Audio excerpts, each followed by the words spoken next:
Baik, selamat pagi semua. Kita ketemu lagi di kuliah bioreaktor ya. Assalamualaikum warahmatullahi wabarakatuh. Selamat pagi dan salam sehat buat semuanya. Jadi hari ini kita akan ada dua materi karena waktu kuliahnya 2 jam. Nanti Pak Chandra akan join sebentar lagi.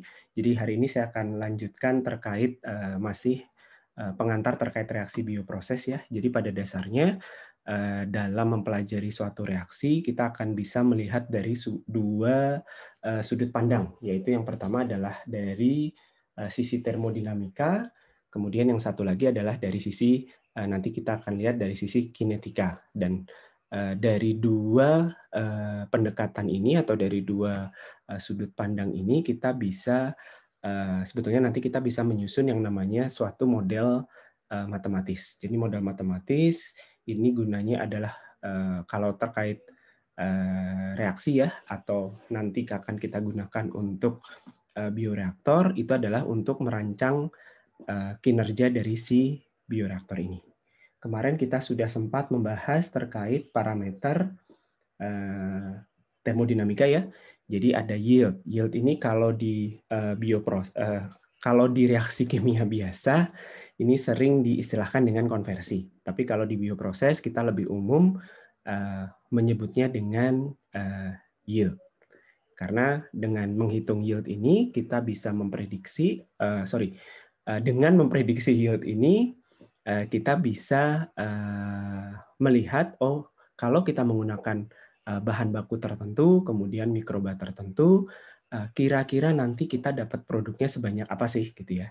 Maksimal sebanyak apa. Sehingga nanti kalau ternyata dari perhitungan termodinamika kita dapatkan, oh ternyata untuk mendapatkan untuk mendapatkan konversi maksimal tadi waktunya sangat panjang, ya berarti kita akan dapat yield ini sesuai proses yang kita lakukan ya. Jadi dalam rentang waktu tertentu ya tentunya yieldnya tidak akan sebanyak yield maksimum. Nah, pada rentang tersebut, pada yield tersebut, kita bisa justifikasi apakah reaksi dengan bahan baku tadi, dengan katalis tadi itu layak untuk dilakukan atau tidak secara industri.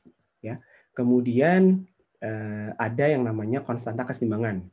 Konstanta kesetimbangan secara umum adalah untuk melihat nanti rasio antara produk dan bahan baku itu pada kondisi kesetimbangan itu seperti apa. Reaksi yang mencapai kesetimbangan adalah reaksi yang sifatnya reversible ya. Jadi ada reaksi yang ke arah produk dan kemudian ada juga reaksi yang ke arah reaktan.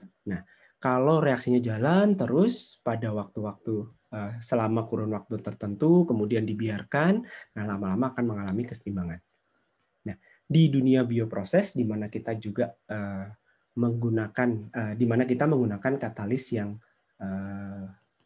biokatalis ya. Biokatalis itu secara umum kan ada sel, ada enzim.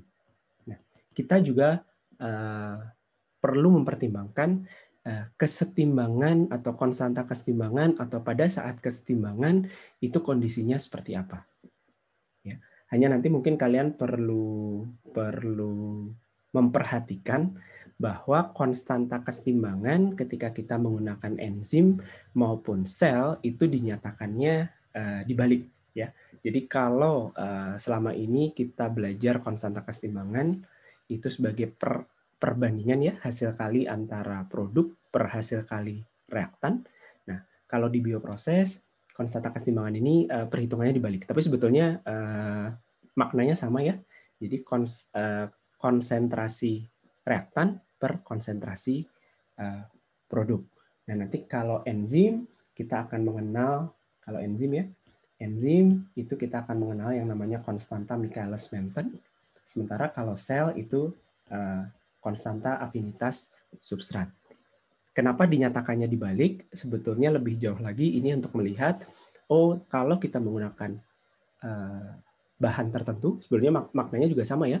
Kalau kita menggunakan substrat tertentu, kemudian kita menggunakan biokatalis tertentu, bisa enzim yang punya nilai Km tertentu, dan sel yang punya nilai Ks tertentu, seberapa cocok sih enzim atau sel ini dengan si substrat atau si bahan baku.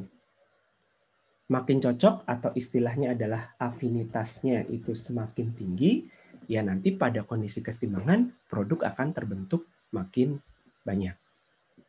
Sementara kalau makin tidak cocok, afinitasnya itu rendah, enzim atau sel itu akan cepat jenuh ya istilahnya. Kalau afinitasnya rendah, maka sel atau enzim itu makin tidak cocok. Efeknya apa? Adalah tercapainya kondisi saturated atau kondisi jenuh itu makin cepat.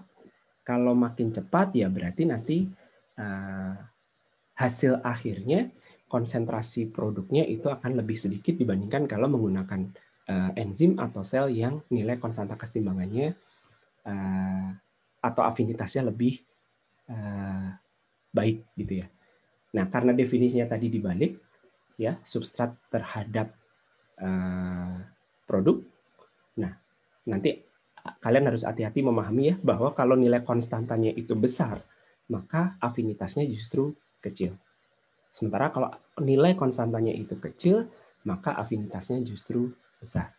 Nah, sebetulnya ya konstanta afinitas ini adalah konstanta kesetimbangan di reaksi kimia umumnya. Oke, itu dari pendekatan termodinamika. Jadi biasanya secara bioproses parameter K dan parameter yield itu umum dipakai. Bagaimana dengan delta G, bagaimana dengan delta H, sebetulnya juga dipakai untuk memprediksi kespontanan reaksi dan untuk memprediksi panas reaksi.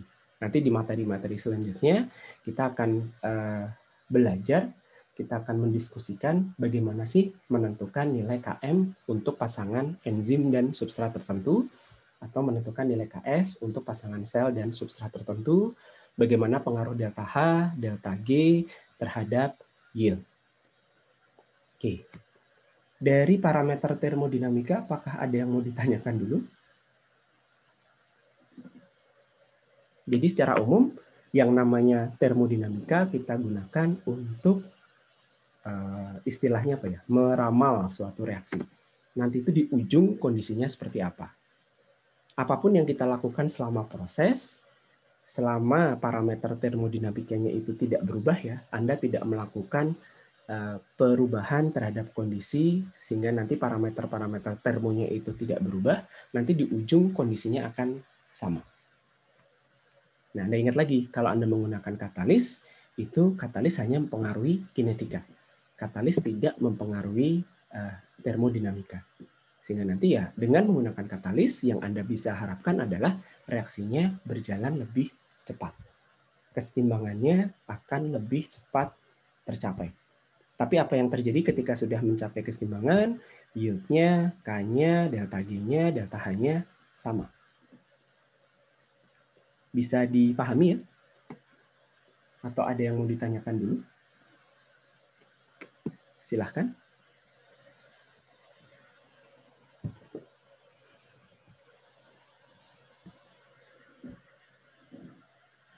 Kalau tidak ada, saya lanjutkan. Nah, model matematis juga bisa disusun menggunakan model kinetika. Dan secara umum, model kinetika itu juga akan menjadi basis dalam penyusunan model matematis dibalik ya. Jadi kalau termodinamika ini digunakan untuk meramal nanti di ujung atau reaksinya itu bisa berjalan sejauh apa. Nah, kalau parameter kinetika atau ya parameter kinetika itu kita gunakan untuk memprediksi atau untuk menentukan reaksinya berjalan secepat apa. Kenapa kita perlu memperhatikan reaksi itu berjalan cepat atau lambat? Kira-kira ada yang bisa memberikan pandangan?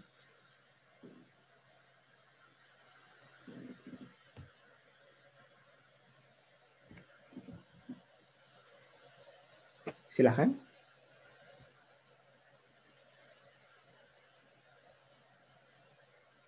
Marcella, ada?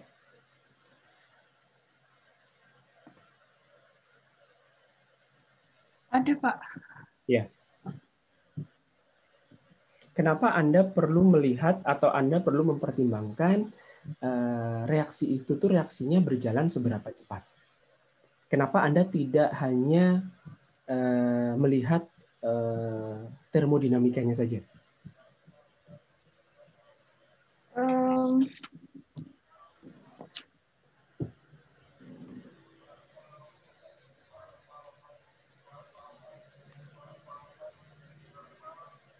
Mungkin biar bisa mengetahui berapa banyak produk yang bisa dihasilkan per waktunya seperti itu.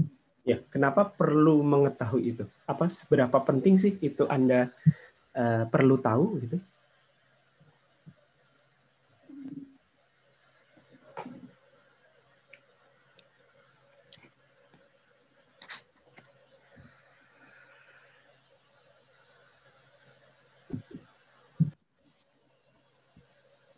Untuk tahu yield-nya Pak, biar bisa meramal berapa yield-nya.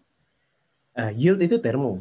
Yield tidak ada hubungannya dengan kalau yield pada saat kesetimbangan ya, itu tidak ada hubungannya dengan laju. Atau gini, kalau Anda disuruh memilih, Anda akan lebih mempertimbangkan yield akhir atau laju reaksi atau kecepatan reaksi. Ya. Mana yang Anda pilih? Laju reaksinya. Kenapa? Karena bisa mengamati secara keseluruhan prosesnya dari awal ke akhir gitu, nggak cuma pas ujung-ujung jadi gitu. Kenapa Anda perlu mengamati proses? Apakah betul dengan mengetahui kecepatan suatu reaksi, Anda akan mengetahui prosesnya?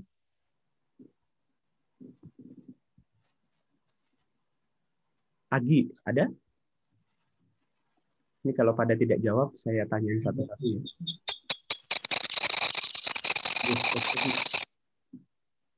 Ya, Pak. Ya. Kalau Anda disuruh milih,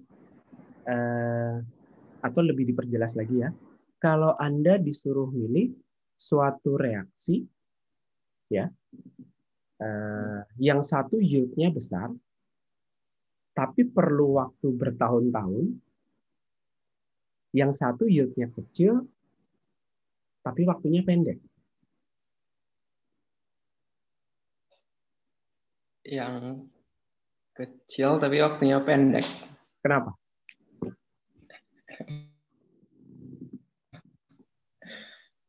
Karena tapi yield-nya sedikit gitu ya. Anda cuma dapat sedikit produk dalam waktu yang singkat. Sementara atau ini sebenarnya bukan membandingkan dua reaksi ya. Anda punya satu reaksi. Kemudian untuk mendapatkan yield yang besar, konversi mendekati 100%, reaksi tadi harus Anda jalankan mungkin perlu menunggu ordernya tahunan gitu ya. Sementara kalau Anda jalankan dalam waktu 1 jam, 2 jam, yield-nya hanya kecil sekali gitu, 0, atau bahkan mungkin ya sekitar 1% atau 0,%. Nah, ini Anda pilih mana?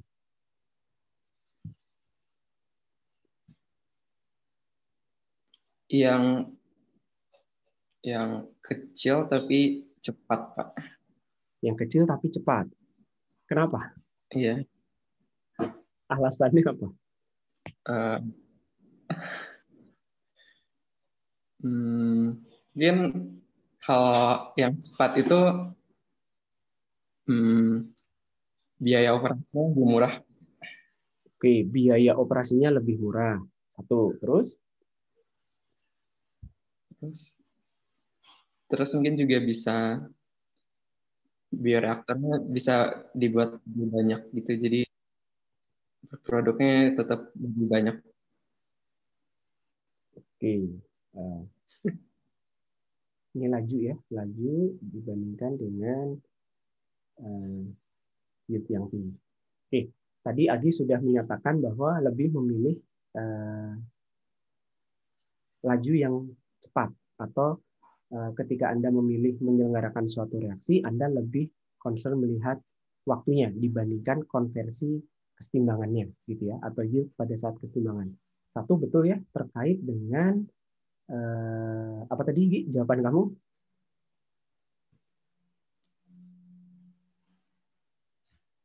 Halo? Ini udah ditinggal sama Agi, tinggal sarapan kayaknya. Ya Pak. Ya, tadi kenapa pilih lebih memilih ke sisi waktu atau ke Aduh. laju reaksi?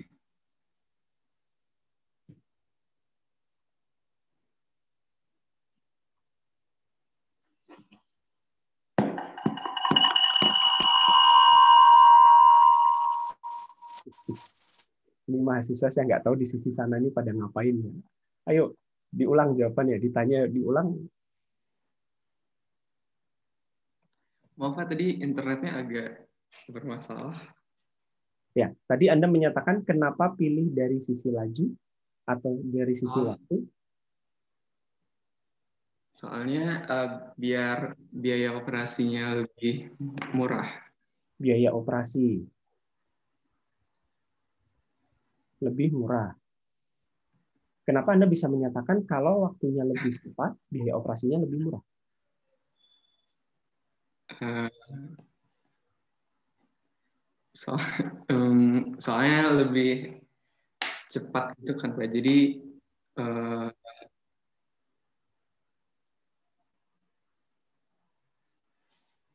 iya soalnya lebih cepat gitu Pak.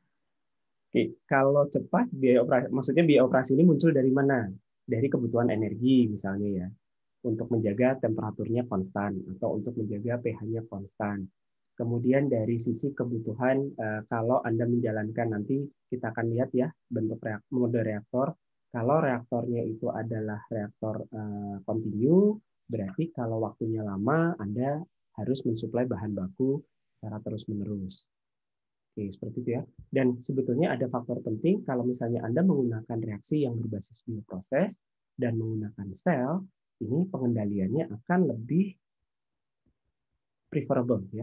Pengendaliannya kalau waktunya lebih pendek itu akan lebih terkendali gitu ya. Dibandingkan kalau waktunya lama. Kalau waktunya lama ada kemungkinan kontaminasinya lebih besar. Biaya operasinya juga akan lebih besar. Nah, tapi sebetulnya Anda tidak bisa langsung memilih, pilih menyelenggarakannya dengan waktu pendek. Kalau dalam waktu pendek, yield tentunya tidak akan mencapai yield kesetimbangan ya. Konversinya pasti lebih kecil atau bisa jauh lebih kecil. Nah, Anda perlu memperhatikan dalam waktu yang Anda sudah pilih tadi, apakah produk yang dibentuk ini nantinya cukup visible atau menguntungkan kalau produknya dijual. Kenapa? Karena ketika Anda menyelenggarakan dalam waktu yang lebih singkat, konversi kan lebih kecil ya. Ketika konversi lebih kecil dari proses fermentasi itu, pastinya ada sisa substrat. Nah, berarti Anda perlu melakukan pemisahan. Jadi proses pemisahan kemungkinan besar itu akan jauh lebih membutuhkan biaya ya dalam bentuk mungkin unit operasinya lebih banyak atau membutuhkan proses pemisahan yang lebih kompleks sehingga nanti biaya operasi juga bisa naik. Beda dengan kalau misalnya Anda selenggarakan selama-lamanya dengan catatan tidak terjadi kontaminasi ya. Dengan catatan tidak kontaminasi, produk yang terbentuk banyak, di akhir mungkin konversi yang mendekati 100%, ya walaupun untuk bioproses kayaknya nggak mungkin ya. Di akhir Anda mendapatkan konversi 100%, terus berarti kan pemisahannya tidak repot, tapi waktunya panjang. Biaya operasi yang muncul dari kebutuhan untuk memelihara mengendalikan reaktor itu lebih besar. Nah, sehingga sebetulnya kan Anda masih ingat ada yang namanya parameter produktivitas. Berapa banyak produk yang bisa Anda dapatkan per satuan volume, per satuan waktu. Jadi ini nanti yang secara umum akan menjadi penentu reaksinya visible atau tidak. Oke, sekarang kita masuk ke kalau membicarakan kinetika, ini kan ada hubungannya dengan laju reaksi. Nah, laju reaksi ini pada dasarnya kalau Anda punya reaksi A plus B menjadi Y plus Z, ya, dengan stoikiometrinya masing-masing ya, laju reaksi ini secara umum dinyatakan berapa banyak jumlah itu bisa massa, bisa mol. Berapa banyak jumlah dari bahan yang bereaksi itu berubah terhadap waktu. Ya. Perubahan jumlah, perubahan massa, atau perubahan mol per satuan waktu. Ya, kalau dari reaktan, karena reaktan itu kan berkurang ya, berarti ya pengurangan reaktan per waktu. Makanya dikasih tanda minus. Kalau dari sisi produk berarti penambahan jumlah produk per waktu. Makanya tandanya positif. Nah, Anda masih ingat untuk masing-masing komponen itu laju reaksi dari A dibandingkan dengan laju reaksi dari B, dibandingkan dengan Y, dan dibandingkan dengan Z, itu bisa dihubungkan dengan koefisien reaksi. Karena koefisien reaksi itu menyatakan perbandingan mol dari bahan-bahan yang terlibat dalam reaksi. Oke, nah kalau Anda menyelenggarakan misalnya reaksinya pada reaksi fasa cair, di mana volume reaksi itu konstan ya. Jadi ketika jumlahnya ada perubahan jumlah, ketika ada perubahan mol itu tidak mempengaruhi perubahan volume. Nah, laju reaksi ini bisa dinyatakan sebagai perubahan konsentrasi terhadap waktu ya, pada V konstan. Nah, karena reaksi-reaksi bioproses itu umumnya dijalankan pada kondisi submerge dengan medium cair gitu ya, sehingga Anda bisa asumsikan volumenya konstan, maka Anda juga bisa menyatakan laju reaksi sebagai fungsi konsentrasi, perubahan konsentrasi terhadap waktu.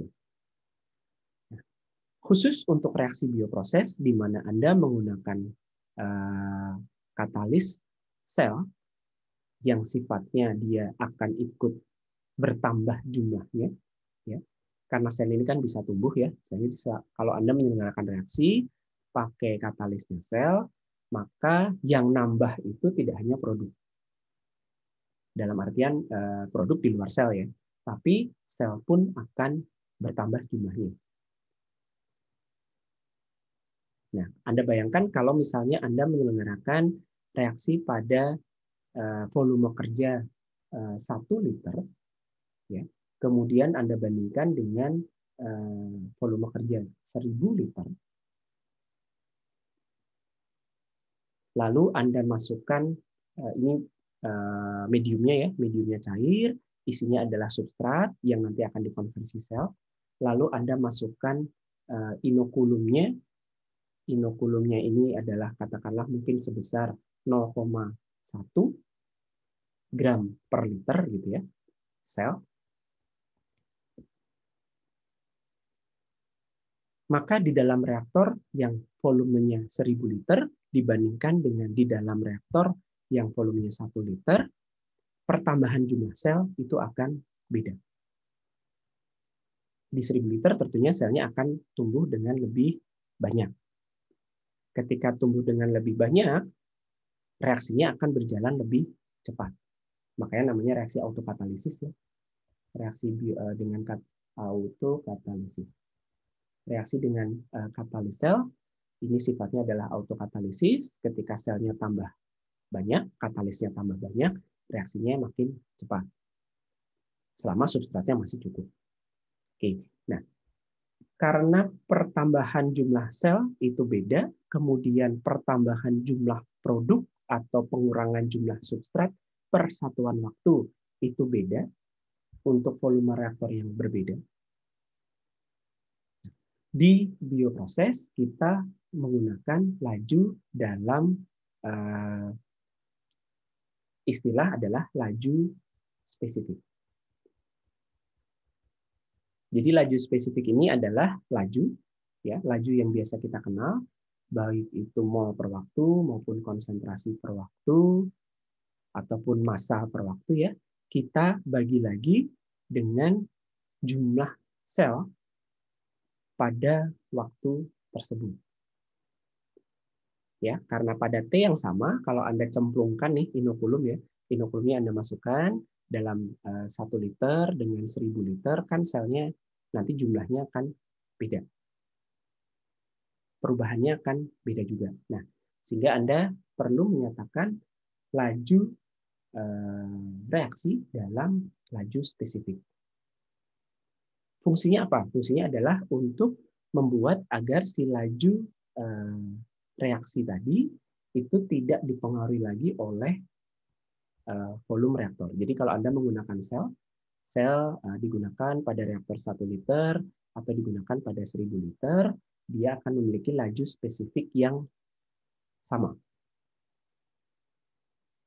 Nah, nanti laju spesifik atau disebut juga kalau untuk sel laju pertumbuhan spesifik ini akan bergantung pada kondisi kesehatan sel. Mungkin sudah pernah disampaikan ya, kalau Anda tumbuhkan sel di reaktor batch itu akan muncul fase pertumbuhan.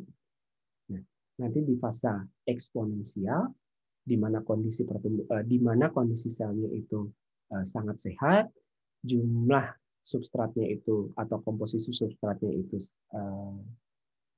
optimum gitu ya untuk pertumbuhan, maka sel tadi akan memiliki laju pertumbuhan spesifik atau mu yang paling tinggi. Selain laju pertumbuhan, juga ada laju pembentukan produk spesifik. Konsepnya sama.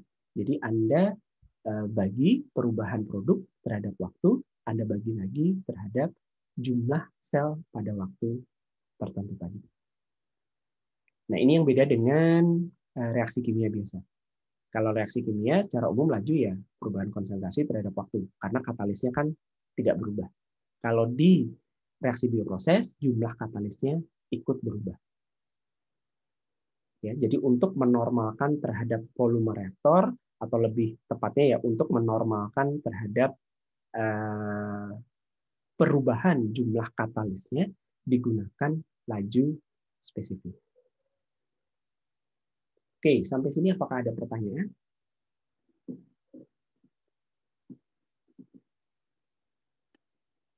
Pak, saya ingin bertanya. Silakan.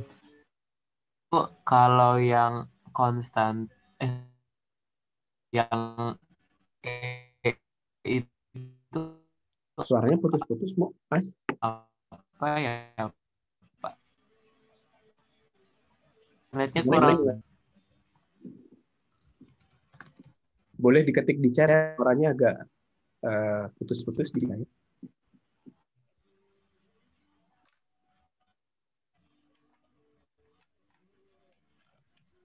Nah, yang E ini saya lupa. Ini komponennya apa? Harusnya bukan enzim ya, Kalau enzim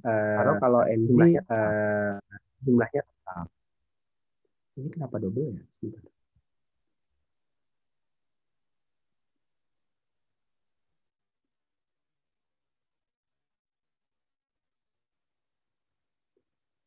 Oke. Nanti saya cek lagi E ini apa. Ada lagi pertanyaan?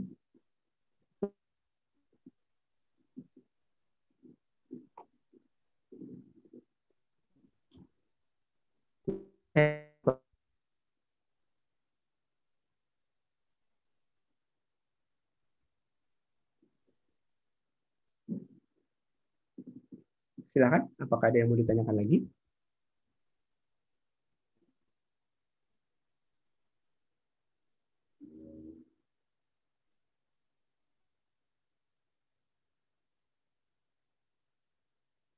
Oke, kalau tidak ada saya lanjutkan ya. Ini mungkin akan disampaikan oleh Pak Chandra. Silakan Pak. Saya yang share atau dari Bapak?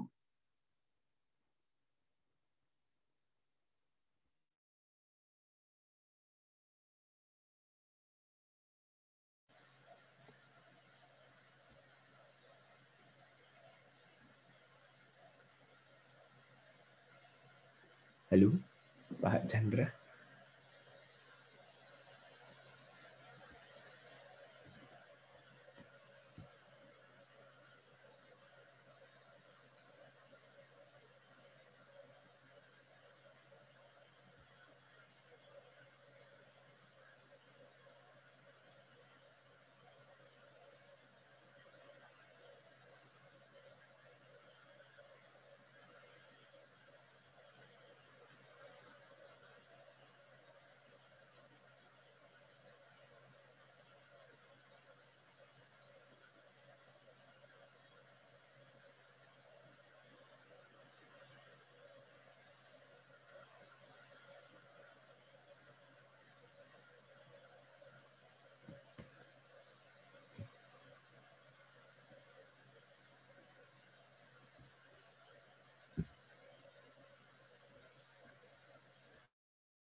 Tes Pak Chandra, apakah suara saya bisa didengar?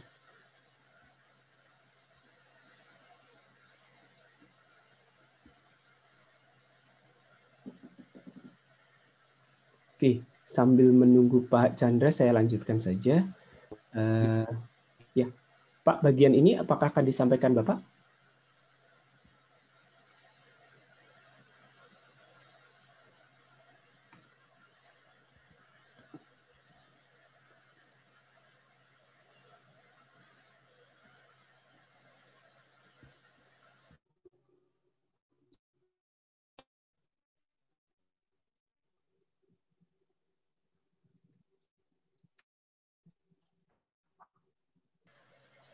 Suara Pak Chandra di saya tidak terdengar, Pak.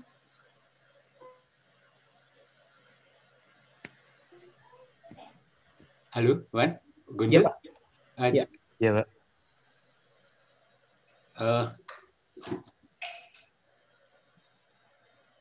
Oke, kayaknya jaringannya kok.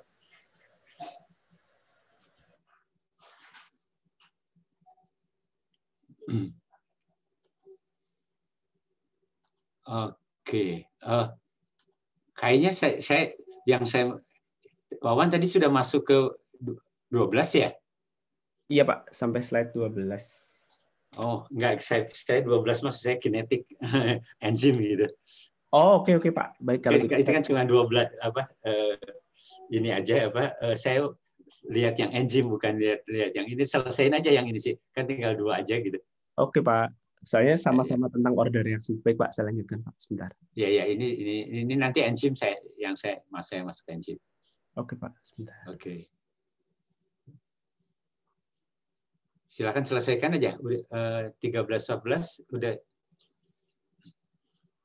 Sedang, Pak, sebentar. Oke, kalau begitu saya lanjutkan. Jadi secara umum karena tadi laju reaksi itu dipengaruhi oleh perubahan konsentrasi terhadap waktu. Nah, di sini secara umum Anda mungkin sudah pernah mendapatkan di kuliah TRK 1 ya.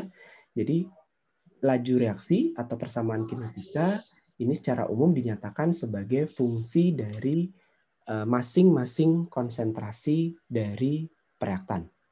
Ya. Jadi persamaan kinetika menyatakan hubungan antara laju reaksi dan kondisi yang mempengaruhi kecepatan reaksi. Nah, kondisi ini secara umum ada konsentrasi dan ada temperatur.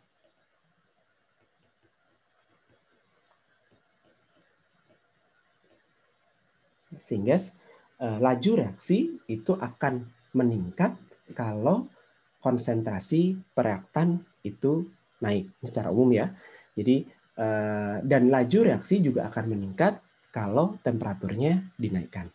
Nah, pengaruh temperatur terhadap laju reaksi ini yang dinyatakan sebagai konstanta laju reaksi. Oke, konstanta laju reaksi ini menunjukkan bagaimana pengaruh temperatur terhadap laju, dan ini dinyatakan dalam persamaan Arrhenius. Nah, sementara pengaruh konsentrasi terhadap laju reaksi, seberapa signifikan pengaruhnya, ini dinyatakan sebagai orde reaksi atau pangkat dari reaksi. Makin besar nilai pangkatnya, makin besar ordenya, maka konsentrasi komponen tersebut itu semakin berpengaruh secara signifikan. Sebaliknya ya, kalau makin kecil berarti makin tidak signifikan. Nah, nanti pas pembahasan terkait reaktor ideal, kita akan lihat lagi pengaruh order reaksi ini terhadap kinerja dari reaktor. Oke, kemudian proses fermentasi, reaksi di bioproses. Oke, reaksi di bioproses, ini juga bisa Anda modelkan untuk persamaan kinetikanya.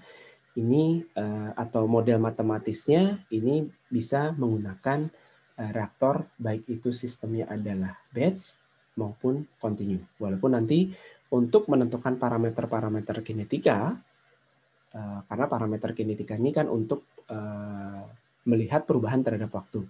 itu digunakan reaktor batch. Jadi parameter kinetika ini biasanya didapatkan dengan melakukan reaksinya dalam reaktor batch. Anda masih ingat, kalau reaktor batch ideal atau reaktor tangki ideal, ini Anda akan mendapatkan pada waktu yang sama, ini komposisi di semua bagian sama. Karena reaktornya diaduk dengan ideal. Tapi karena dalam reaktor batch itu substratnya itu tidak ditambah ya, dari awal sudah dimasukkan, sehingga ketika waktunya berubah, maka komposisi di dalam reaktor akan berubah. Hanya saja per waktu yang sama, komposisi di semua bagian reaktor seragam. Oke. Untuk kasus tertentu, untuk kebutuhan tertentu, Anda bisa menjalankan reaktor secara kontinu. Dan untuk model reaktor kontinu yang ideal, Anda masih ingat Anda punya dua model reaktor ya. Yang satu adalah CSTR, Continuous Stirred Reactor atau RTIK, reaktor tangki ideal kontinu, dan yang satu lagi adalah PFR, Plug Flow Reactor atau reaktor aliran sumbat. Sifat CSTR atau RTIK ini mirip dengan reaktor batch, ya, di mana karena reaktornya teraduk secara sempurna, maka komposisi di semua bagian pada waktu tertentu itu sama, kemudian akan sama juga dengan komposisi yang meninggalkan reaktor. Ya, jadi begitu ada bahan masuk, teraduk dengan baik, terkonversi, kemudian bahannya keluar. Begitu seterusnya. Oke. Sementara kalau di reaktor aliran sumbat atau PFR, nah, Anda bayangkan seperti ini ya. Kenapa disebut aliran sumbat? Karena alirannya seperti sumbat yang mengalir. Bukan aliran yang tersumbat ya. Alirannya seperti sumbat yang mengalir, sehingga nanti apa yang terjadi ketika si segmen sumbat ini melewati pipa atau reaktor RAS, maka dia akan mengalami perubahan komposisi. Ya. Jadi kalau di RAS, komposisi di semua bagian reaktor tidak sama. Di mana yang sama? Yang sama hanya komposisi yang ada di sumbat tadi, di segmen sumbat tadi atau segmen aliran tadi. Ya, atau dikatakan di sini tidak ada pencampuran ke arah aksial. Aksial itu ke arah pipa ya, ke arah aliran. Jadi tidak ada pencampuran ke arah pipa. Artinya segmen sumbat ini dengan segmen berikutnya itu tidak saling campur, dengan segmen sebelumnya juga tidak saling campur. Pencampuran itu hanya ke arah radial. Arah radial itu adalah ke arah jari-jari pipa. Dan di arah radial ini terjadi pencampuran yang sempurna.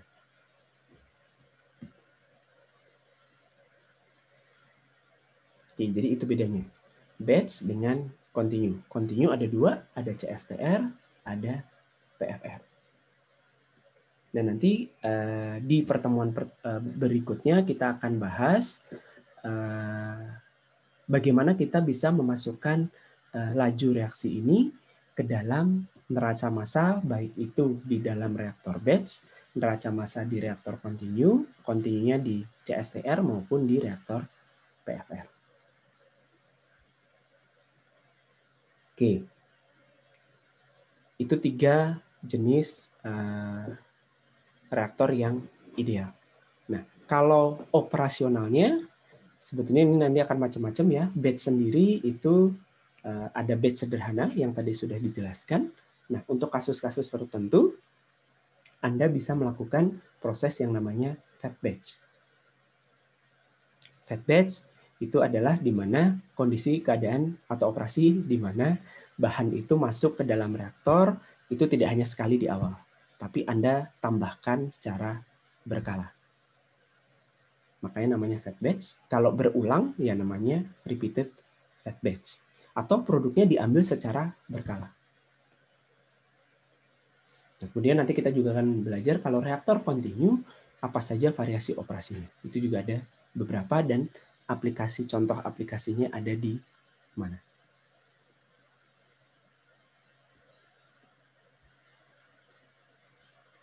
Oke, apakah ada pertanyaan dulu untuk materi slide kedua ini?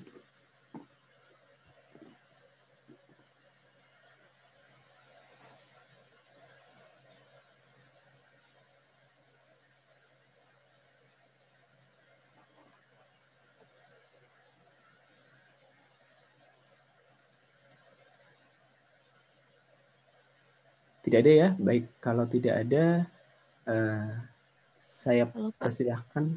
Ya, silakan. Maaf Pak, saya masih penasaran aja sih Pak. Yang di fat batch kan katanya bisa ambil produk secara berkala gitu ya Pak ya. Berarti apakah ada kemungkinan nggak Pak? Kan berarti kan tidak ada laju aliran masuk. Berarti kan kita tinggal ambil keluar. Apakah Kenapa? Sorry.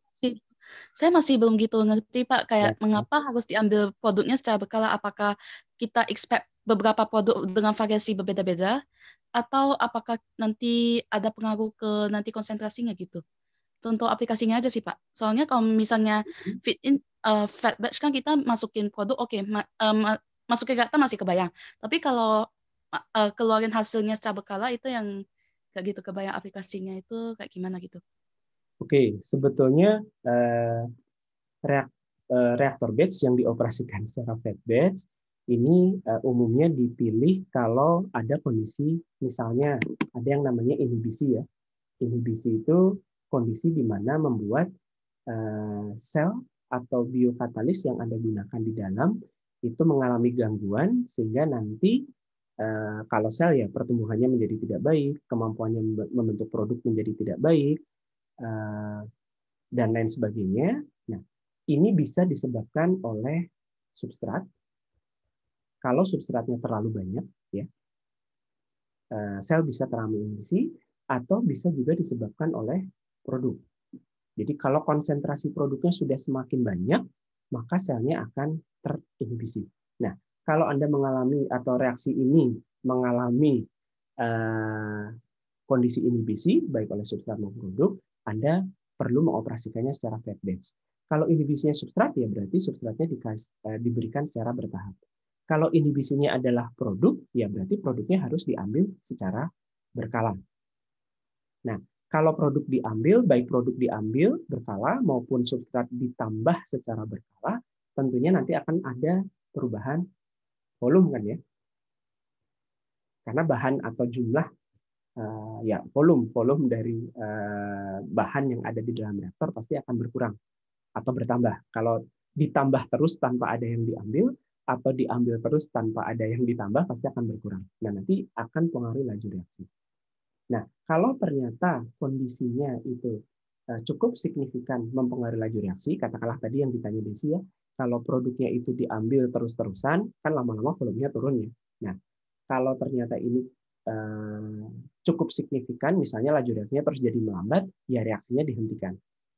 Tapi kalau misalnya, atau ya dipanen gitu ya, tapi kalau ternyata memang belum saatnya untuk dipanen, belum saatnya reaksinya untuk dihentikan, ya substratnya ditambah lagi, tapi berkala. Jadi sebetulnya repeated fat batch ini juga bisa berlaku atau bisa berbentuk substratnya ditambah berkala plus produknya ditambah secara berkala. Berkala ya, berkala itu berarti tidak kontinu. Kalau substratnya ditambah terus, produknya ditambah terus, nanti jadinya adalah yang kontinu. Betul, akan ada perubahan, sebetulnya perubahan yang terlihat jelas kan volume. Ketika volume itu berubah, ya berarti nanti laju reaksi akan berubah. Kalau laju reaksi berubah, ya kecepatan pembentukan produk akan berubah. Nanti Anda perlu melihat, makanya perlu menyusun yang namanya model kinetika. Model kinetika itu disusun di mana? Disusun berdasarkan apa? Berdasarkan neraca massa. Nanti dari neraca massa ini, neraca massa masih ingat ya, akumulasi sama dengan yang masuk dikurangi yang keluar, ditambah yang terbentuk, dikurangi yang terkonsumsi, gitu kan ya? Iya. Konsumsi. Nah, laju reaksi itu dipertimbangkan di sini. Kan pasti produk yang terbentuk ada lajunya. Substrat yang terkonsumsi ada lajunya. Gitu ya? Ya. Oke. Oke, Pak. Terima kasih, Pak. Ya, sama-sama. Ada lagi?